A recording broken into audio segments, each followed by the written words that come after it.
nous allons toujours un peu dans la continuité des éléments qui ont été développés, puisque à la fois, monsieur le gouverneur de la Banque centrale de Tunisie, dans un certain nombre de déclarations, il a été un peu, j'allais dire, brutal, était envisageable. Il a ici même pris le cas d'une banque où il estime que la situation est tout à fait détériorée. Il n'a pas exclu dans une autre déclaration que pour lui, la liquidation d'une banque n'était pas un tabou. Au-delà du gouverneur de la Banque centrale, il y a eu un certain nombre de responsables et d'experts plus ou moins avertis qui ont énoncé un certain nombre de, je dirais, de jugements à l'emporte-pièce sur ces questions-là.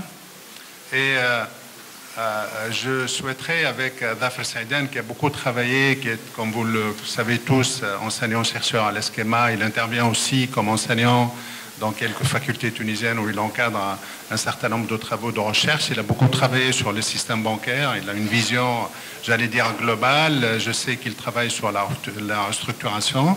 Et donc, c'est le point de vue de l'académicien que je sollicite pour qu'il nous éclaire un peu sur ce sujet, celui des banques publiques, et après toute cette cacophonie sur la question, on en a réduit à supposer que l'on va, comme on dit, jeter le bébé avec l'eau du bain. Et je vais être tout à fait cru dans ma question. Est-ce que réellement il faut envisager ou est-ce qu'il faut privatiser les banques publiques? Donc la question est passionnante. Je n'aurai pas la prétention, comme vous pouvez l'imaginer, d'apporter une réponse complète et totale. J'aimerais l'aborder donc en disant que finalement mon exposé suit parfaitement la logique de cette matinée, et puis notamment l'exposé de M. Pons, puisqu'on va s'inscrire en fait dans, au fond, la question quel sera le nouveau modèle de banque, hein, puisque BAL 3 a eu un impact, et donc un nouveau modèle de banque est apparu aussi avec la réduction de la voilure au niveau de la BFI en Europe. Là, nous sommes dans un autre contexte avec, si vous voulez, la question aussi, finalement, bon, ces turbulences économiques, financières, vers quel type de modèle vont-elles conduire aujourd'hui en Tunisie? Alors, j'aimerais donc, pour répondre à cette question, aborder donc trois questions, 3 points. D'abord, une question qui a été largement, je dirais, ouverte par le gouverneur de la Banque centrale, c'est les banques tunisiennes ont-elles la taille optimale? Abdelrazak Zouhari vient aussi de l'évoquer en filigrane dans son intervention. Les banques tunisiennes ont-elles la taille optimale pour répondre aux besoins de l'économie réelle, pour répondre aux besoins des PME, des PMI, de la clientèle des particuliers, pourquoi pas aussi de certaines corporates? Comment construire un véritable modèle de banque universel, orienté détail si possible, hein, pour être très raisonnable, et évidemment non systémique, hein. Deuxième question que je vais essayer d'aborder rapidement, c'est la privatisation, donc basée sur des stratégies de fusion-acquisition, on va dire cross-border, hein, avec intervention de partenaires étrangers, représente-t-elle uniquement que des avantages? Donc une réflexion académique là-dessus, hein, le pour et le contre, bien entendu. Et puis, troisième point, est-ce que cette question de la privatisation et de la restructuration, d'une manière générale, du système bancaire tunisien devrait pas être abordée sous l'angle, ou disons avec des arguments, avec une démarche qui s'appuierait sur, disons, la notion de patriotisme économique, notion aussi d'indépendance monétaire, d'indépendance de la politique monétaire, peut-être. Donc cette notion de patriotisme économique serait peut-être un élément nécessaire, hein, pour construire un système bancaire solide en période, hein, de turbulence, de transition démocratique, etc. Et notamment dans un contexte où nous assistons à des sanctions, donc notamment des agences de notation. Alors, peut-être pour le premier point, concernant la taille optimale, là, je n'ai pas la prétention, évidemment, de répondre de manière exhaustive à la question. Je vais, évidemment, il y a des études qui ont été faites là-dessus. Hein. On a essayé de tester cette question d'optimalité sur le système bancaire tunisien. Moi, le gouverneur l'a abordé aussi tout à l'heure, il a donné quelques chiffres. Je voudrais simplement compléter cette question. Est-ce qu'on est vraiment sur la taille optimale? Alors, si je procède à une comparaison avec peut-être le pays qui nous ressemble le plus, c'est-à-dire le Maroc, si on prend le total des actifs, hein, les actifs financiers d'une manière générale comparé au PIB, au Maroc, on est à 200%. Donc si on prend le même agrégat actif financier total hein, comparé au PIB, en Tunisie on serait à 80%. Donc il y a un problème effectivement hein, qui a été, je pense, évoqué par tous, un problème d'approfondissement financier, hein, peut-être un retard, une sorte de densité institutionnelle comme disait le gouverneur. Hein, donc voilà, et donc je pense que ça mérite peut-être une réflexion et puis peut-être montrer l'urgence aussi de l'agrégation, hein, sans doute qu'il faudrait agréger un peu l'appareil financier pour justement lutter aussi contre quelques déséquilibres. Alors j'aimerais donner juste un dernier chiffre. Si j'agrège, si je regarde par exemple la taille du système bancaire tunisien, on est à peu près à 40 milliards de dollars. Hein, 40 milliards de dollars, ce qui représente à peu près le total du bilan de Tijari Wafa Bank. Hein, donc sachant que le système bancaire marocain est à 120 milliards. Hein, nous sommes à peine à 40 milliards. Donc, si vous voulez, il y a, je pense, un petit décalage. Je ne voudrais pas insister davantage dessus. Tout cela veut dire qu'il y a certainement une stratégie à mettre en place, une feuille de route, hein, avec urgence, je pense, hein, pour que l'appareil financier puisse répondre aux besoins de l'économie réelle, c'est évident. Quel modèle de banque pour les banque tunisienne pour les 15 prochaines années? Moi, je crois que c'est ça qu'il faudrait, sur quoi on devrait réfléchir de manière très importante, sans éluder aussi un certain nombre de problèmes qui sont au demeurant des problèmes qu'on retrouve dans les autres banques hein, et que les banques européennes, sur lesquelles les banques européennes doivent communiquer justement pour expliquer leurs fonctions réelles. Hein, et je pense qu'il y a un travail très important pour réfléchir sur quelques difficultés. Je pense notamment à la question du rationnement du crédit. Hein, le rationnement du crédit, c'est un problème de dysfonctionnement, donc rationnement du crédit sur des bases non économiques. Hein, donc ça veut dire qu'il y a un problème d'analyse du risque, hein, donc de gestion et d'analyse du risque. Il y a d'autres problèmes aussi auxquels les banques tunisiennes sont confrontées. Soyons très clairs, c'est les problèmes de conflit d'intérêts. Il faudrait peut-être repenser cette question, les relations banque centrale, banque commerciale, privé-public, et puis évidemment l'aléa moral, hein, l'éternel problème donc, qui pose la question du systémique, la relation je dirais, maternelle hein, qu'entretient la Banque centrale avec les banques commerciales, et puis d'autres problèmes que vivent je pense, les clients des banques tunisiennes, savoir les problèmes de hidden cost, hein, les coûts cachés, hein, les problèmes donc, de transparence, de tarification sur lesquels on doit communiquer de manière très claire si on veut effectivement éviter tout ce divorce, si je puis dire, entre la clientèle et la banque. Évidemment, le dernier problème, mais bon, on pourrait analyser d'autres questions, c'est le court-termisme hein, de nos investissements. Évidemment, la solution, c'est restructurer, c'est l'occasion de remettre les compteurs à zéro, hein, je dirais, d'auditer ce qu'on a commencé à faire, hein, de mettre à niveau la ressource humaine, mais aussi les ressources technologiques, d'optimiser pour réduire les coûts de financement, pour améliorer justement la compétitivité des banques, pour améliorer le financement de l'économie. Optimiser, ça veut dire essayer de générer des économies d'échelle par des regroupements. Hein, je pense économiquement, enfin je veux dire, c'est une règle économique de base, hein, donc générer des économies d'échelle par un peu plus de concentration, mais une concentration saine, bien entendu, hein, qui respecte les critères aussi donc d'un financement optimal. L'idée finalement c'est quoi? C'est comment évoluer vers un vrai modèle de banque universelle, donc non systémique. Évidemment, je n'exclus pas aussi le problème, parce que dans toutes les fusions-acquisitions, il y a le problème social qu'il faut gérer.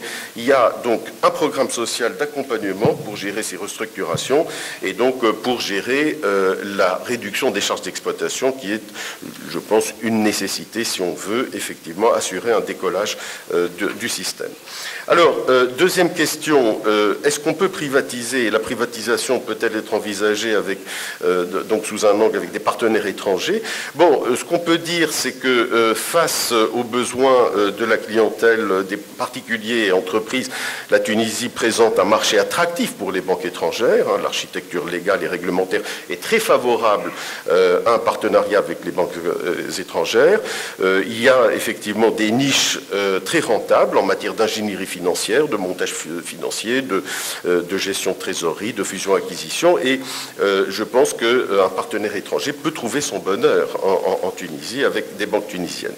Alors les avantages que révèle notamment la littérature, hein, je vais essayer d'être très très bref, c'est l'accroissement de l'efficience, hein, c'est ce qu'on appelle l'effet de démonstration, c'est-à-dire l'arrivée d'un partenaire étranger tire vers le haut les pratiques, hein, et puis aussi l'utilisation de nouvelles technologies, de gestion, d'innovation, et permet quelque part de réduire également les coûts. Il y a un autre avantage, c'est l'instauration de bonnes pratiques, l'évolution vers un cadre, disons, un meilleur cadre légal, vers peut-être aussi une sorte de meilleure gouvernance.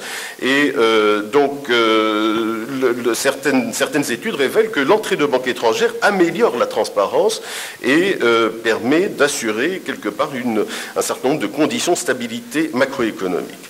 Alors, d'autres études insistent sur d'autres points, alors je vais essayer d'en prendre deux pour aller très vite, c'est que certaines études montrent au contraire que, et il faut veiller évidemment à éviter ce type de problème, c'est l'exclusion des financements ayant un caractère domestique prioritaire, c'est-à-dire qu'on va utiliser des règles finalement qui vont de benchmarking, disons d'analyse du risque, qui vont exclure un certain nombre de clients, hein, donc si vous voulez, et un certain nombre de financements à caractère social, bon, qui tournent autour de l'agriculture, de l'habitat ou encore de la PME.